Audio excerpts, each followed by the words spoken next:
engineers, Hewlett-Packard, also known as HP.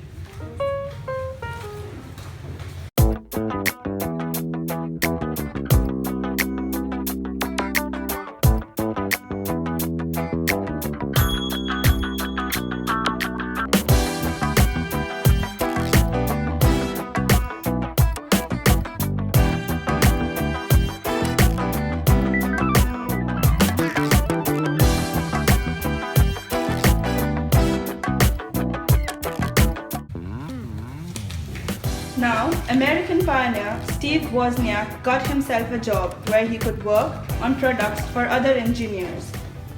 However, in his spare time, he had cultivated his interest in designing computer circuits and had joined a computer hobbyist association called the Homebrew Computer Club.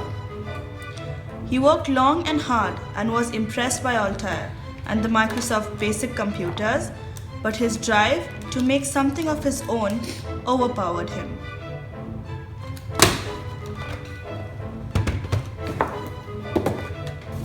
While keeping his job at HP, he worked very hard at this computer board and came up with an impressive result.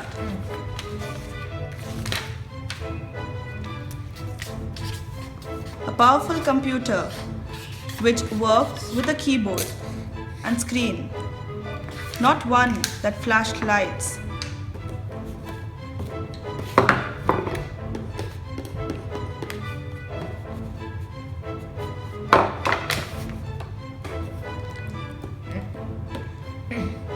And all with amazingly few chips.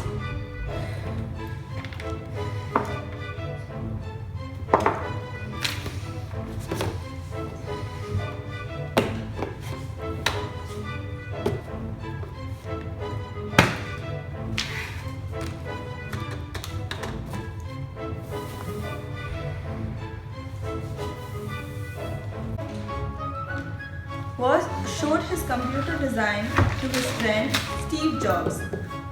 Steve was impressed. He did not know much about engineering, but he could see there was a demand for having a computer to write software for. A computer for software hobbyists. He was especially excited to see that a lot of qualified engineers at Homebrew were talking about Woz's computer with admiration. So he suggested to sell it to them. He and Woz would assemble the computers themselves and sell the whole board at Homebrew meetings.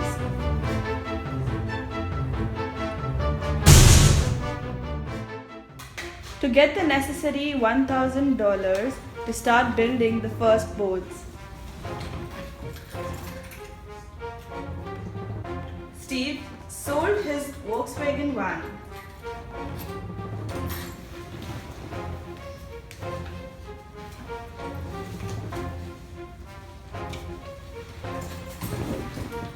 And Woz his HP 65 calculator.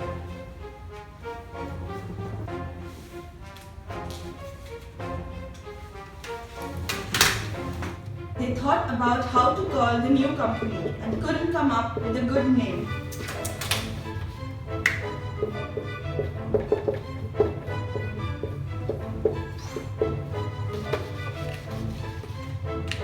Until one day, Steve said that they would call it Apple if they didn't find anything better.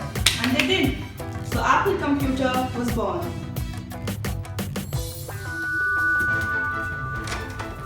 So they went elsewhere, going from door to door and trying to sell them.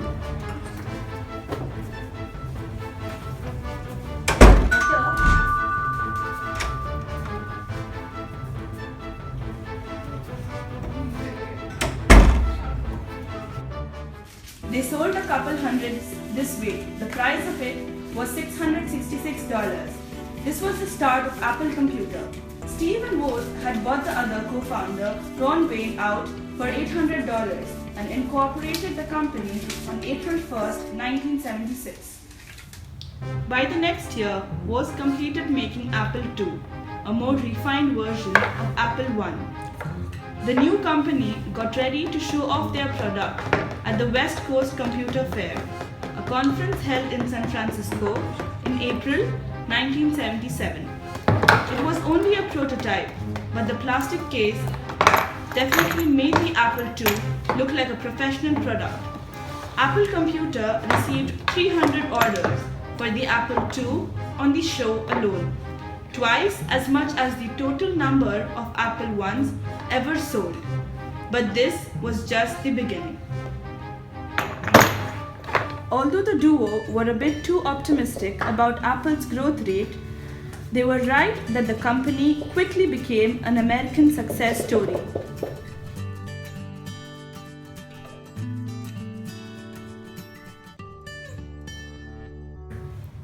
Because of its beautiful package, ease of use, and nifty features, the Apple II crushed most of its competition, and its sales made the Apple founders millionaires. By 1982, however, his company's sales sailed in the face of competition from IBM's new PC jobs, and Wozniak unveiled their new creation, Lisa. To increase the company's bottom line, only to be another expensive failure. Not wanting to dwell on these successive failures, they worked on a new machine called Macintosh. Jobs was reported to commandeer the project ruthlessly, pushing its computer engineers and flying a pirate flag above the building where the team worked. By 1986, the Mac, with Jobs' promise to be insanely great, was a huge success. After 10 years, starting from 2 kids working in a garage, Apple Computer had grown into a $2 billion company with over 4,000 employees. At 30, Jobs, however, was asked to leave the company he co-founded with Steve Wozniak.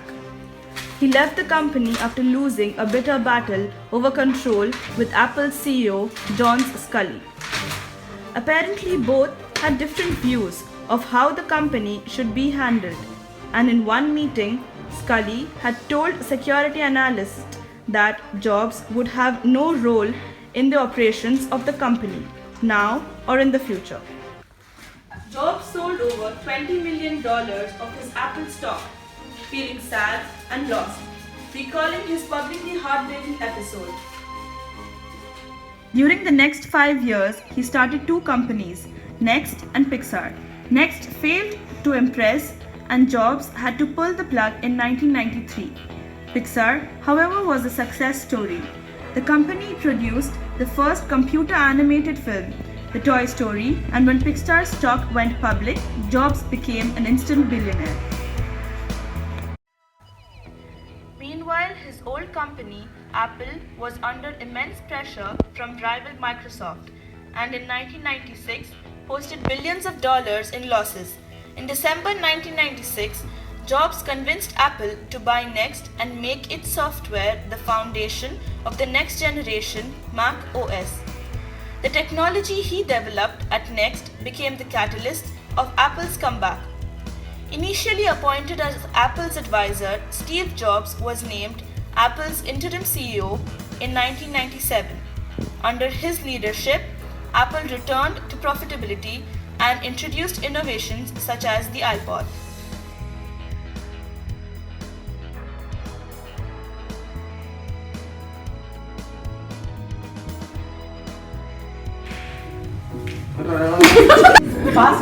Okay, give me. Steve Jobs has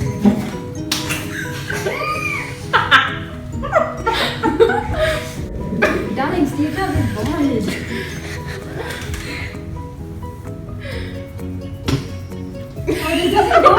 Wozniak. We can put pictures of the throwing up. Go. Action! Shit, wrong password.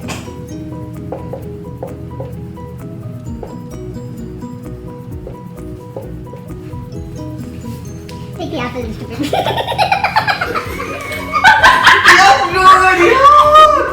I adopted homebrew folks. I'm gonna bribe him. I'm HB, I'm homebrew. Oh, there I go. Family pic, family pic. Come on. Okay, guys. Get in the scene.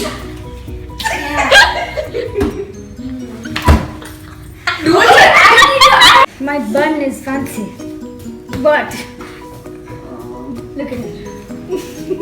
See how I'm walking. Do it. It's a cutie dance. Pakistan. Go after practice then. Do my wig. अपना सपना